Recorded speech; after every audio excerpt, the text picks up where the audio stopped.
All right, guys, welcome back to the Bryce Bible Podcast. Today, we're going to be talking about Proverbs chapter 13.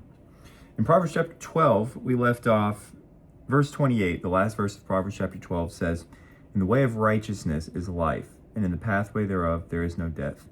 So we're going to hear more about this pathway to life in Proverbs chapter 13. It's a good segue. Verse 1 of Proverbs chapter 13 says, "A wise son hears his father's instruction, but a scorner heareth not rebuke." So starting here with a similar tangent to Proverbs, the entire book of Proverbs talking about how if we're wise, we'll listen to the instruction of those who are wiser than us, that have been where we are going and can tell us in more detail what we should look to and what we should look for, what we should look to avoid, and how we should live. But a scorner won't hear, a scorner won't listen, a scorner won't do what they're told. A scorner has it all figured out. It's in a couple parts of Proverbs, in Proverbs 16:25 and in Proverbs 14:12, it's almost the exact same verse. It says, "There's a way that seems right to a man, but the end thereof are the ways of death." And to this scorner, he thinks he knows the way to go. He thinks he knows everything. So why tell a scorner what to do, right? He already knows what to do. Verse 7 says, there is that maketh himself rich, yet hath nothing. There is that maketh himself poor, yet hath great riches. This verse asks the question, what riches do I value? If you make yourself rich and have nothing, what does that mean? Well, we got to look at it from a spiritual standpoint. If we are wealthy in physical terms, in terms of what we can hold tangibly, see, own. I was looking at some $25 million houses with my mom. And those are cool to look at. But here it's saying, if you make yourself rich, you can still have nothing. If you have a $25 million house, if you have think about what your heart desires. Close your eyes and think about it. Think about that thing, whether it's a physical, tangible thing you can hold, or a house or car or status or a relationship or comfort or happiness, whatever it is. Think about that thing that you want. You can still have nothing if you have that thing. You can still be morally destitute and thereby hopeless and homeless and not have a place to anchor your soul. But then the flip side of this coin, there is that maketh himself poor, yet hath great riches. What does it mean to make yourself poor? It doesn't say there is that is poor. There's a person that is poor and has great riches. It says there is that maketh himself poor. There's a person that makes himself poor and has great riches. What does it mean to make ourselves poor? Well, we can read in the Beatitudes. It talks about the poor in spirit. Blessed is the poor in spirit, for theirs is the kingdom of heaven. So if we make ourselves to be poor, I think it's talking about humility. It's talking about the posture of our heart. Are we constantly trying to posture ourselves ahead of other people and glorify ourselves? Are we constantly focused on ourselves? There's this really good book by Tim Keller. It's a very short little booklet, but it's called The Freedom of Self-Forgetfulness, I believe. And in this little booklet, it talks about how there is complete joy and freedom in thinking less of yourself. Not thinking less of yourself in that, oh, I'm a loser, I'm a sucker, I'm an idiot, I'm worth nothing, but just mentally having yourself in your mind less. He compares it to a toe. Think about the last time you thought about your toe when your toe is doing all right. That's how your ego should be. We are always thinking about ourselves and what we want and who we are and why people should think of us this way and why they shouldn't have ignored us then. They should have given us what we were due then, because our ego we're always feeling we shouldn't be feeling our ego. You never think about your toe unless something happens to your toe. That's how our ego should be. And that's how this man is. He makes himself poor and he has great riches. He's not exalting himself. He's not always promoting himself, exalting himself, speaking about himself. Someone says something, this guy doesn't say, oh yeah, that's cool, but I've done this and this is better. This person listens and is genuinely interested in what other people have to say. And thereby he has great riches. He makes himself poor. He does not exalt himself. He does not put himself in a high place. There's another verse in Proverbs later on that says, it's a similar concept, but it gets across the point that don't exalt yourself unless you're pulled up. It's Proverbs 25. It says, don't put yourself forward in the presence of a king. Don't stand in the place of great men. For it's better that it is said unto you, come up here, than that you should be put lower. in the presence of the prince whom thine eyes have seen. That's just a lesson that we should not always be trying to posture ourselves ahead of others and ahead of where we should be, because it doesn't matter what we're worth. In his booklet, The Freedom of Self-Forgetfulness, Tim Keller references 1 Corinthians 3 and 4. And in those passages, Paul is essentially saying to the Corinthians, I don't care what you think. I don't care what I think. I care what he thinks. I care what God thinks. I care what my creator thinks. I can turn there quickly and reference the passage. But he's saying that he says that he doesn't know anything. He says in 1 Corinthians 4, verse 3, he says, but with me it is a very small thing that I should be judged of you, or of man's judgment. Yea, I do not judge myself, for I know nothing by myself. Yet am I not hereby justified? He that judges me is the Lord. He that judges me is the Lord. Okay, so if it's the Lord's favor that we're pursuing, then as Proverbs 13, verse 7 says, we will make ourselves poor, because we will not continually be chasing after the acclaim of man. We won't continually be chasing after our own acclaim. We won't continually be setting standards for ourselves to achieve and then being disappointed when those things don't fill our heart. Because it's like taking a pinball and putting it inside of a giant dome and expecting it to fill it. We have a God-sized hole in our heart. And it's not just that it's a God-sized hole, it's that it's a God-sized hole. Nothing is big enough to fill it.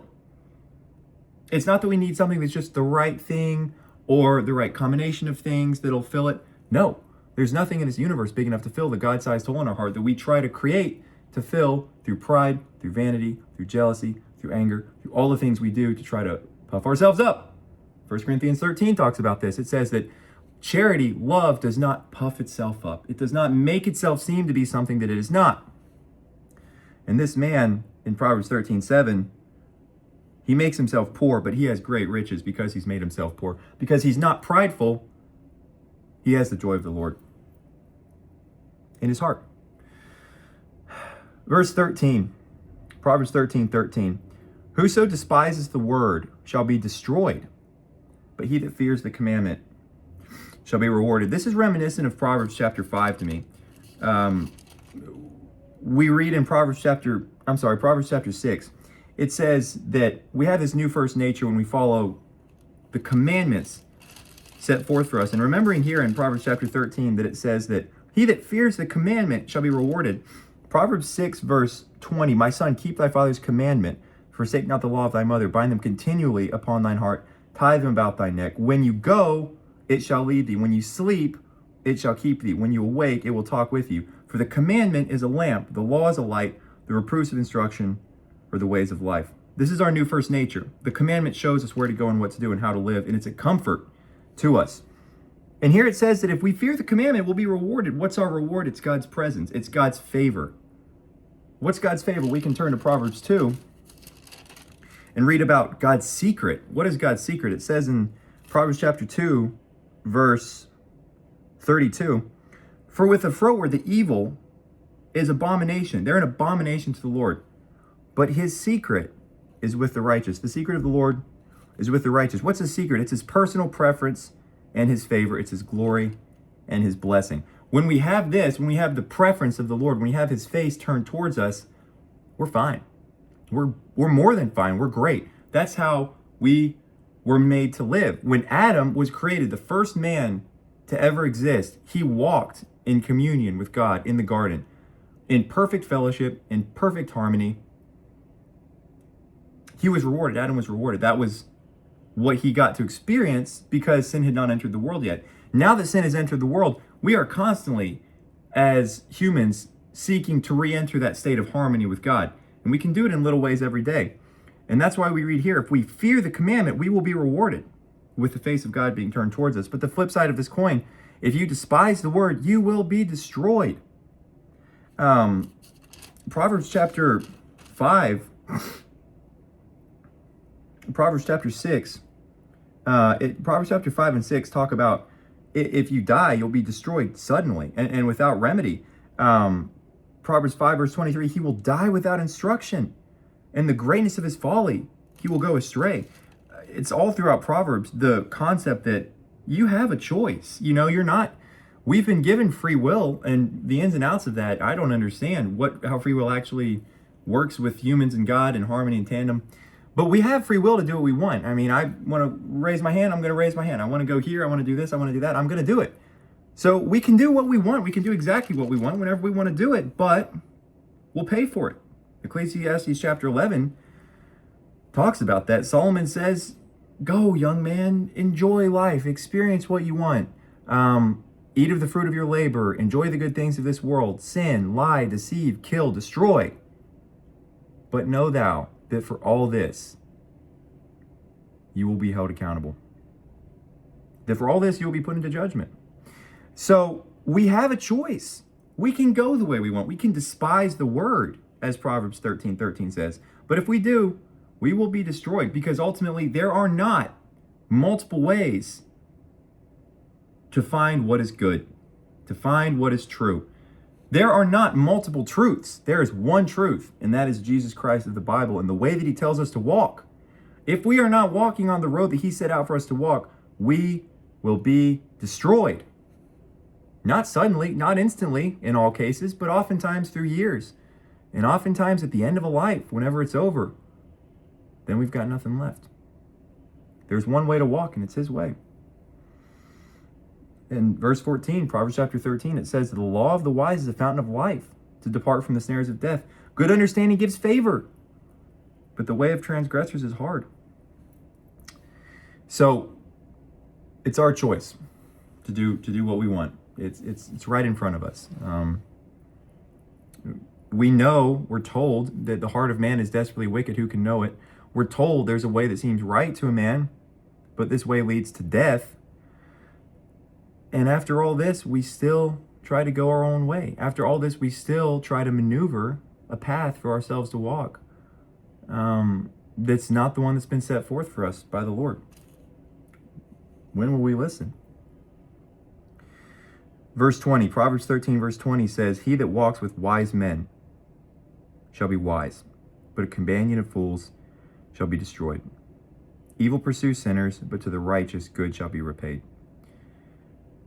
What do you value? What are you chasing? How are you living?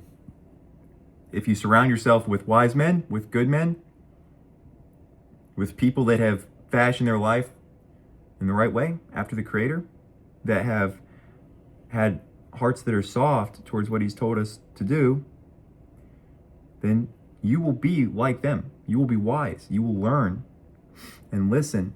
Like we heard in verse 1, we will hear the instruction of those wiser than us and put it in our life.